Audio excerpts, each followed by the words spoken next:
survei karakter. Jadi pematerinya pada saat itu Dr. Sudayat, MPD, profilnya dia adalah S3 kurikulum. Itu pemateri pada saat kegiatan sosialisasi AKM. Jadi saya hanya ambil penting saja untuk referensi lebih lanjut. Jadi sekarang itu ada istilahnya perusahaan digital. Jadi kita semua diberi kesempatan untuk melihat di internet terkait dengan asesmen nasional ataupun hal-hal lain yang berkaitan dengan pendidikan. Jadi saya hanya menyajikan hal-hal yang sifatnya yang praktis yang kita harus lakukan. Ini ada persiapkan tiga hal yang dilakukan, yaitu AKM. AKM itu berkaitan dengan literasi dan numerasi. Lalu ada survei karakter dan juga ada survei lingkungan sekolah. Jadi untuk literasi dan numerasi itu nanti terintegrasi dalam mata pelajaran, mengacu kepada kompetensi numerasi bersifat berbasis angka. Begitu juga literasi seperti bahasa Rusia, SPDP, IPS dan juga mata pelajaran lain. Jadi ada dua saja. Dan untuk diingat bahwa sosialisasi itu kemarin sebelum Bapak sudah ini pemateri, jadi untuk referensi buku nanti ada. Jadi referensi buku yang sudah dipercayakan oleh Dinas PKU itu adalah penerbit Erlang. Nanti Bapak saya bisa konfirmasi sendiri di Dinas PKU terkait dengan buku literasi dan numerasi. Karena itu sudah dipaparkan dan sudah mereka memperkenalkan diri terkait dengan literasi dan juga numerasi. Baik. Jadi yang berikut, apa itu tujuan asesmen nasional?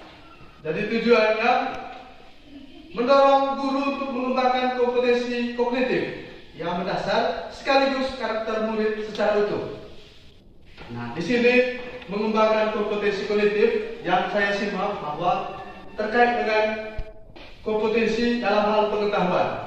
Bagaimana mengarahkan siswa dalam hal kemampuan literasi, numerasi yang mengacu kepada pengarahan menuju ke sifatnya ke pengetahuan atau yang ke kognitif.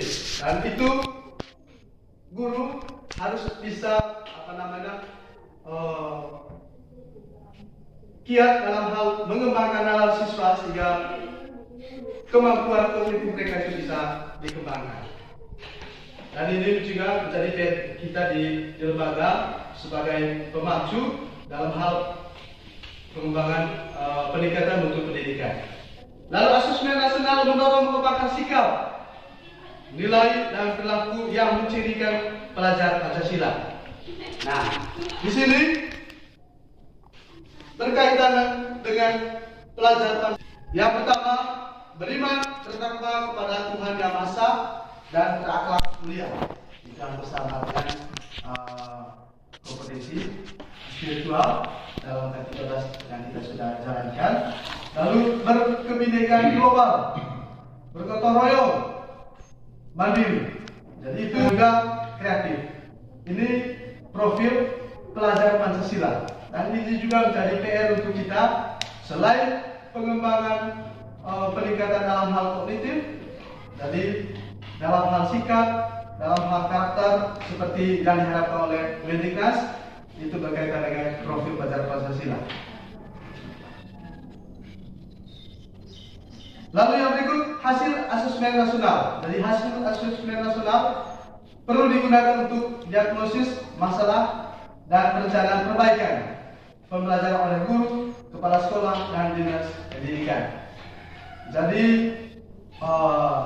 terkait dengan yang pertama yang dituntut itu adalah terkait dengan mutu guru.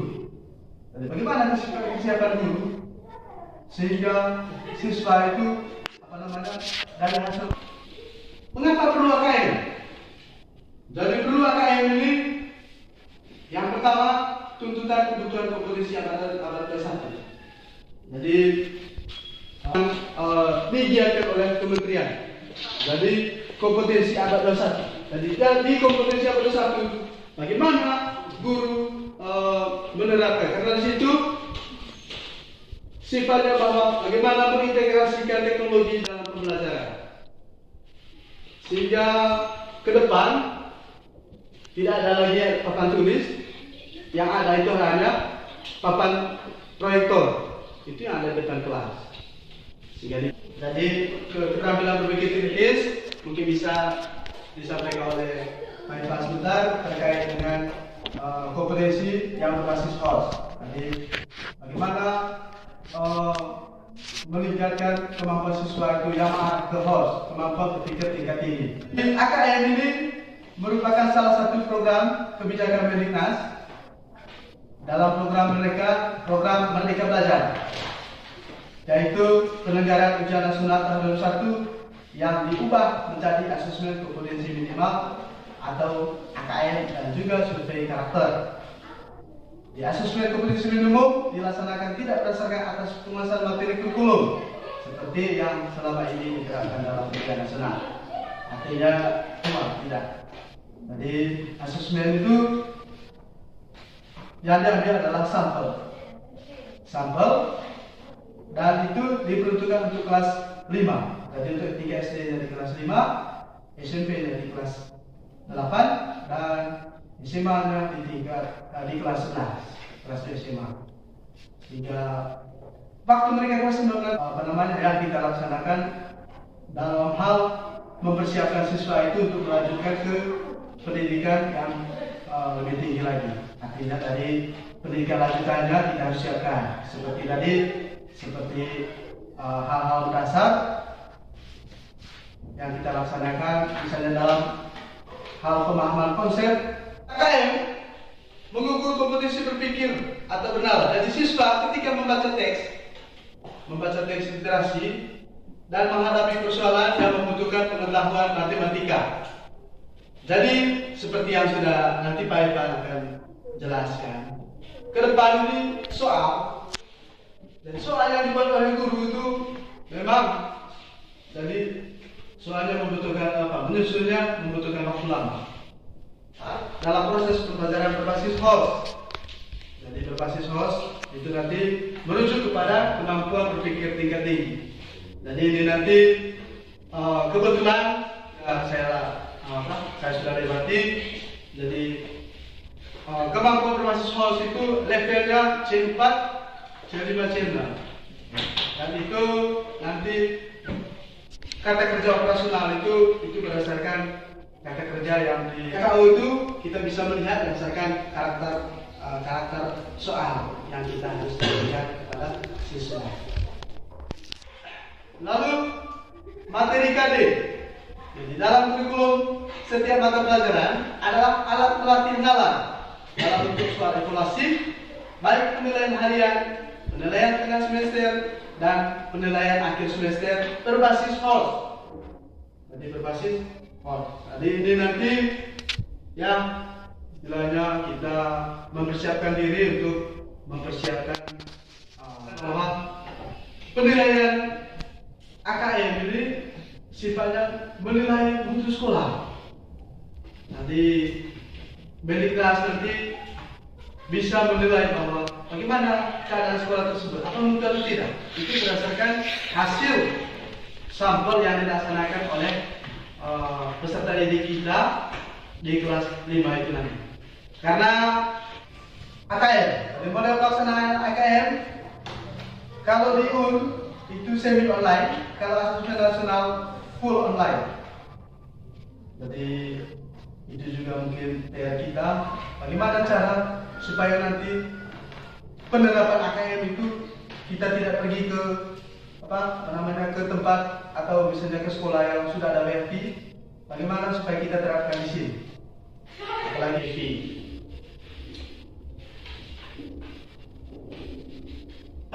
Baik, terkait dengan jenis AKM. Jadi jenis AKM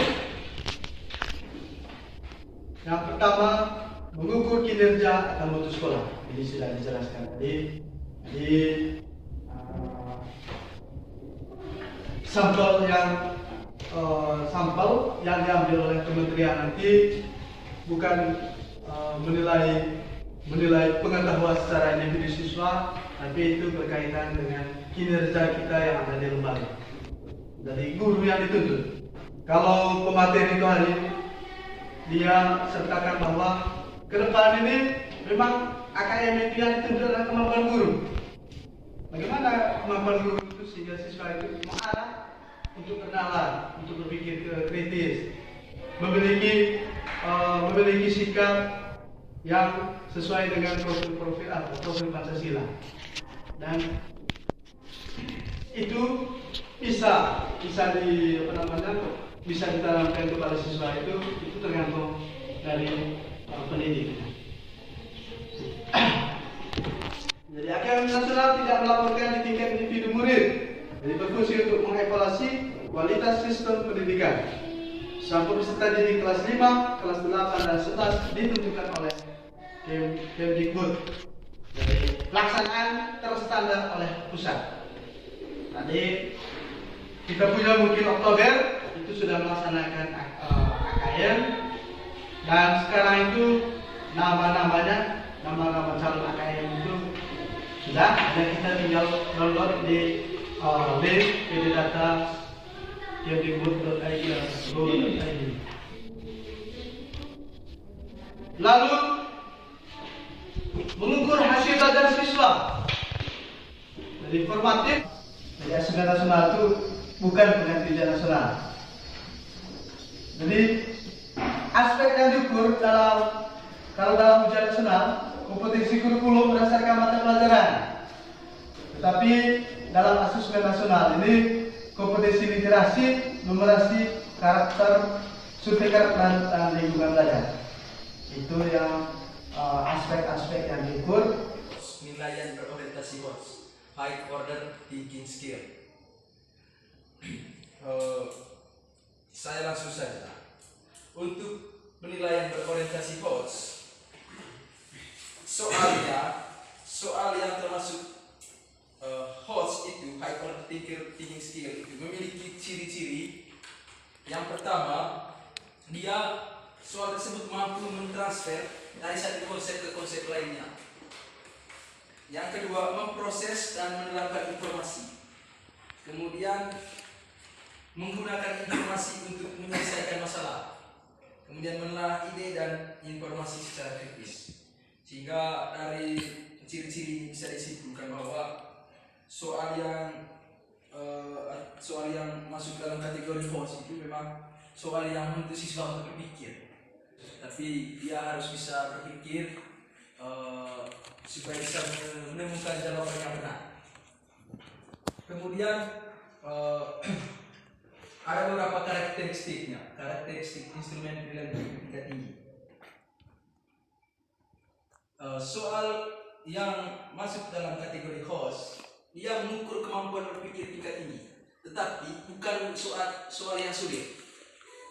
Sehingga itu yang kita pahami, bukan soal yang sulit atau memiliki kesukaan yang tingkat tinggi, tapi menuntut kemampuan berpikir tingkat tinggi. Soal yang mudah, tapi bagaimana siswa itu?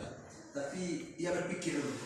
Kemudian bersifat divergen, memungkinkan peserta didik memberikan jawaban yang berbeda-beda sesuai proses berpikir dan sudut pandang yang digunakan.